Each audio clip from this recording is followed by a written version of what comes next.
नमस्कार, आप देख रहे हैं यूपी का मुसलमान। मैं हूं परवीन शेख। आज देश की राजनीति, शिक्षा और धर्म से जुड़े 3 बड़े मुद्दों पर घमासान मचा है।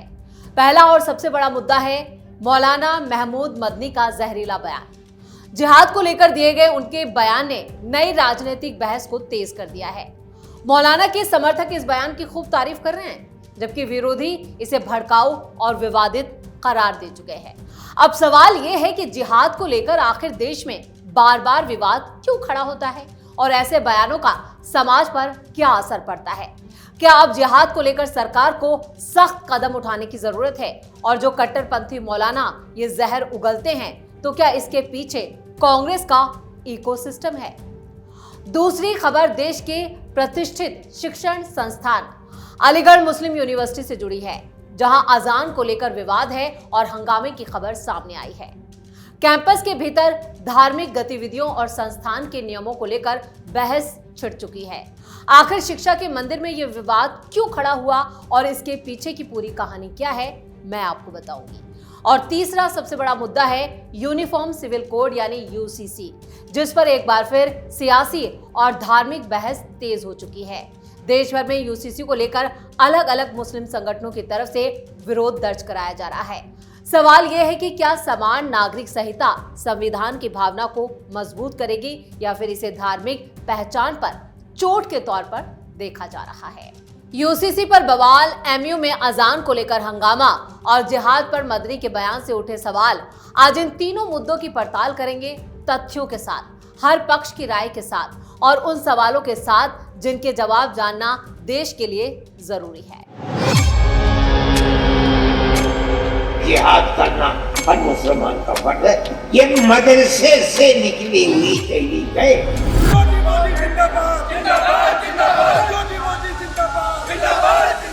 जिहाद करना हर मुसलमान का हक है। मौलाना अरशद मदनी के ये बड़े बोल और ज्यादा जहरीले हो चुके हैं। हरिद्वार, उत्तराखंड, कलियर में जमीयते उलेमाए हिंद की उत्तराखंड कार्यकारिणी की बैठक के दौरान संगठन के अध्यक्ष मौलाना अरशद मदनी के जिहाद पर दिए गए बयानों को लेकर विवाद और बवाल दोनों मचा है। सरकार से मांग की जा रही कि मौलाना पर सख्त एक्शन लिया जाए। कट्टरपंथी मौलाना की इस बैठक में उन्होंने धार्मिक, सामाजिक और राष्ट्रीय मुद्दों पर भी अपनी राय रखी, यानी बयानबाजी खूब हुई। धार्मिक मौलाना का काम है बच्चों को बेहतर इंसान बनाना, उनमें वैज्ञानिक सोच को विकसित करना और उन्हें देश और समाज के प्रति जिम्मेदार नागरिक बनाना।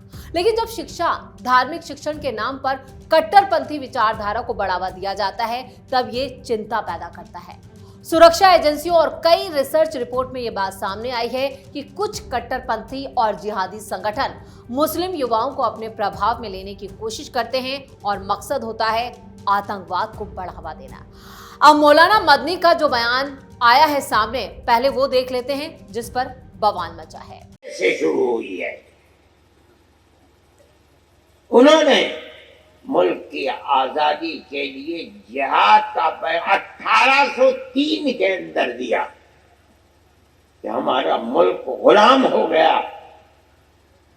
और इसको आजाद कराने के लिए गुलामी की जंजीर को गले से उतार कर फेंकने के लिए जिहाद करना हर मुसलमान का फर्ज है। ये मदरसे से निकली हुई तहरीक है।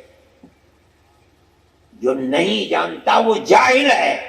मुस्लिम युवाओं को बार बार ये भरोसा दिलाया जाता है कि उनकी विचारधारा ही एकमात्र सही रास्ता है, यानी मुसलमानों को, और बाकी दुनिया उनके धर्म या समुदाय के खिलाफ है। देश, खासकर यूपी में यही हो रहा है। मुस्लिम संगठनों और जाहिल मौलानाओं की तरफ से मुस्लिम समाज को बार बार भड़काया जाता है। इस तरह की सोच धीरे धीरे युवाओं में असहिष्णुता और अलगाव की आग पैदा कर देती है, जो इन कट्टरपंथी मौलानाओं का मकसद है। कट्टरपंथी ब्रेन वॉश की प्रक्रिया अक्सर छोटी उम्र से शुरू होती है। बच्चों को भावनात्मक कहानियां, वीडियो, भाषणों और धार्मिक नारों के जरिए प्रभावित किया जाता है। उन्हें बार बार ये संदेश दिया जाता है कि जिनसे वो खुद को किसी बड़े संघर्ष का हिस्सा समझने लगते हैं। कई बार सोशल मीडिया और इंटरनेट भी इस प्रक्रिया का प्रमुख हिस्सा बन जाता है, जहां चरमपंथी सामग्री आसानी से मुहैया कराई जाती है। जिहाद का असल मतलब है आत्म सुधार और बुराइयों के खिलाफ संघर्ष। लेकिन कुछ कट्टरपंथी संगठन इसकी गलत और हिंसक व्याख्या कर युवाओं को भड़काने की कोशिश करते हैं। वो मुस्लिम युवाओं को ये सिखाने की कोशिश करते हैं कि हिंसा या टकराव ही समस्याओं का समाधान है। ये सोच न सिर्फ युवाओं के भविष्य को काल के गाल में ले जाती है, बल्कि समाज में भी तनाव और बंटवारा पैदा करती है। जिन युवाओं को कई विचारों, आधुनिक शिक्षा और खुली चर्चा का हिस्सा नहीं मिलता है, वो कट्टरपंथी प्रभाव को लेकर ज्यादा संवेदनशील हो सकते हैं। इसलिए परिवार, स्कूल और समाज की भूमिका बेहद महत्वपूर्ण भी हो जाती है। ऐसे में जरूरी है कि मुसलमान अपने बच्चों को कट्टरपंथी विचारधाराओं से बचाने के लिए उनकी जागरूकता, यानी कि उन्हें इन कट्टरपंथी मौलानाओं से दूर रखें। शिक्षा, संवाद और सकारात्मक मूल्यों के जरिए ही युवाओं को ब्रेन वॉश और चरमपंथ के खतरे से सुरक्षित रखा जा सकता है।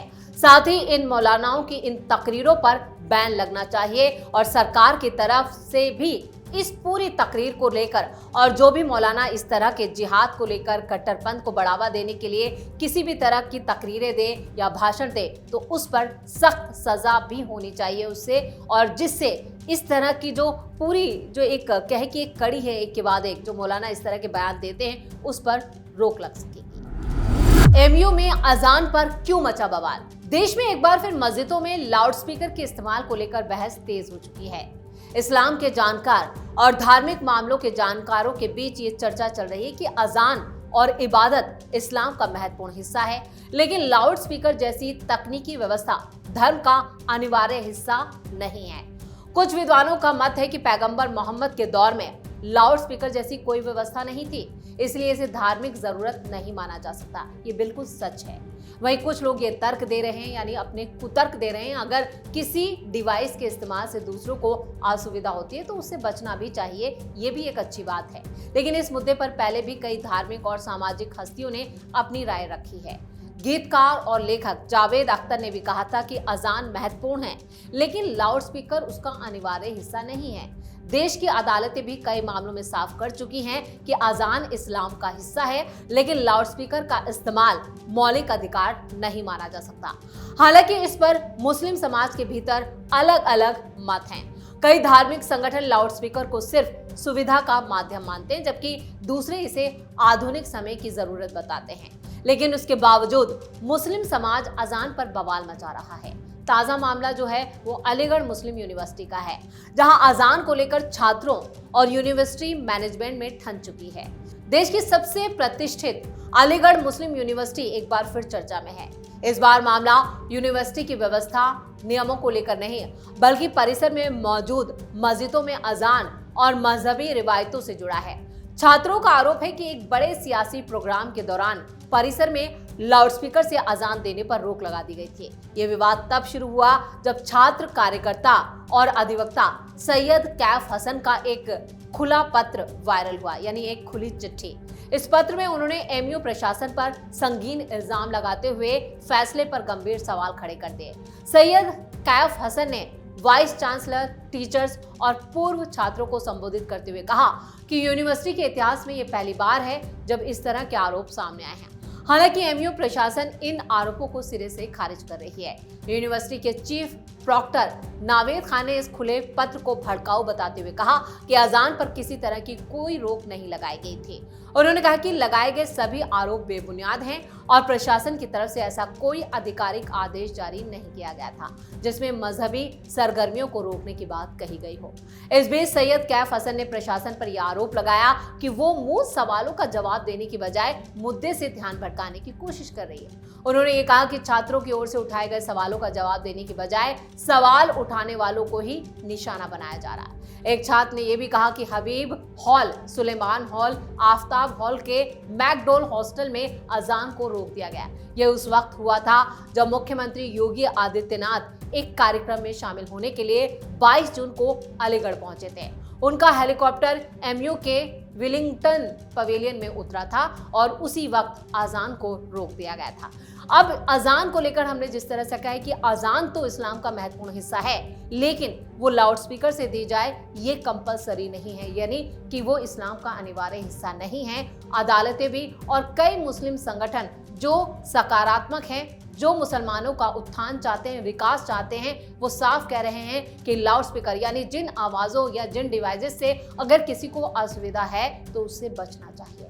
लेकिन बार बार ये कट्टरपंथी और जिहादी मानसिकता के लोग इससे बाज नहीं आते। यूसीसी पर मौलाना गैंग क्यों चिल्ला रहा है? यूनिफॉर्म सिविल कोड यानी यूसीसी को लेकर एक बार फिर मौलाना गैंग अपने बिलों से बाहर आ चुका है। ये मौलाना फिर से आम मुसलमानों को भड़का रहे हैं और कटघरे में मोदी और योगी को खड़ा कर रहे हैं। वैसे इन मौलानाओं के सवाल बेबुनियाद हैं, बिल्कुल बकवास हैं। जैसे जैसे कई राज्यों और केंद्र सरकार की तरफ कदम जो है वो यूसीसी को लेकर आगे बढ़ रहे हैं, वैसे वैसे कुछ मुस्लिम धर्मगुरु और मुस्लिम संगठनों की तरफ से इसका विरोध तेज होता जा रहा है, जो पूरी तरह से सियासी कहें कि एक तरह से सियासत के रंग में रंगा हुआ है। इसी वजह से सोशल मीडिया और राजनीतिक विमर्श में ये सवाल उठ रहा है कि आखिर यूसीसी को लेकर इतना विरोध क्यों हो रहा है। विरोध करने वाले मुस्लिम संगठनों और उलेमाओं का तर्क है कि यूसीसी लागू होने से देश के कई धार्मिक समुदायों व्यक्तिगत कानूनों पर असर पड़ेगा, यानी शरिया कानून पर। सीधे तौर पर ये नहीं कह रहे कि शरिया कानून इनके जो है वो बंद कर दिया जाएगा। उनका कहना है कि शादी, तलाक, विरासत और परिवार के मामलों से जुड़े शरिया कानून खत्म हो जाएंगे, यानी मौलानाओं की दुकान बंद हो जाएगी, इनके पास कोई नहीं जाएगा। दूसरी तरफ यूसीसी के समर्थकों का कहना है कि देश के सभी नागरिकों के लिए एक समान कानून होना चाहिए। तो ये सही भी तो है, एक कानून एक नागरिक और सभी एक राष्ट्र एक कानून, इसमें दिक्कत क्या है? उनका तर्क है कि अलग अलग समुदायों के लिए अलग अलग व्यक्तिगत कानून से कानूनी असमानता पैदा होती है। समर्थकों के मुताबिक यूसीसी का मकसद किसी धर्म को निशाना बनाना नहीं, बल्कि सभी लोगों को समान अधिकार और न्याय सुनिश्चित करना है। खासतौर से महिलाओं के अधिकारों और लैंगिक समानता के संदर्भ में यूसीसी को महत्वपूर्ण बताया जाता है। राजनीतिक स्तर पर भी ये मुद्दा काफी संवेदनशील माना जाता है। कई विपक्षी दल और अल्पसंख्यक संगठन ये आशंका जता रहे हैं कि बिना व्यापक संवाद और सहमति के यूसीसी लागू करने से सामाजिक तनाव बढ़ सकता है। वहीं सरकार और इनके समर्थक साफ कह रहे हैं कि ये संविधान की नीति निर्देशक तत्वों में शामिल एक लक्ष्य है और लागू करना राष्ट्रीय एकता और समानता की दिशा में एक बड़ा कदम है। वहीं यूसीसी मोदी सरकार के चुनावी घोषणा पत्र का एक बड़ा वादा भी है। जानकारों का मानना है कि यूसीसी पर बहस सिर्फ धार्मिक नहीं बल्कि कानूनी, सामाजिक और राजनीतिक पहलुओं से भी जुड़ी है। इसलिए इन मुद्दों पर सभी पक्षों के साथ बातचीत, चर्चा जरूरी है। फिलहाल यूसीसी को लेकर देश में समर्थन विरोध दोनों जारी है, जिसके कारण ये मुद्दा राष्ट्रीय राजनीति और सार्वजनिक बहस का हिस्सा बन चुका है। लेकिन बीजेपी सरकार का साफ कहना है कि वो यूसीसी लागू करने को लेकर पूरी तरह से प्रतिबद्ध है। यानी मौलाना चाहे चीखें चिल्लाएं, अब कुछ नहीं होने वाला है। यूसीसी लागू होगा और इन मौलानाओं की दुकान बंद होकर रहेगी। इसी के साथ यूपी का मुसलमान में इतना ही। ये वीडियो आपको कैसा लगा? नीचे कमेंट करके अपनी राय जरूर दें। वीडियो को लाइक करें, शेयर करें और ज्यादा से ज्यादा इस चैनल को सब्सक्राइब करें। धन्यवाद।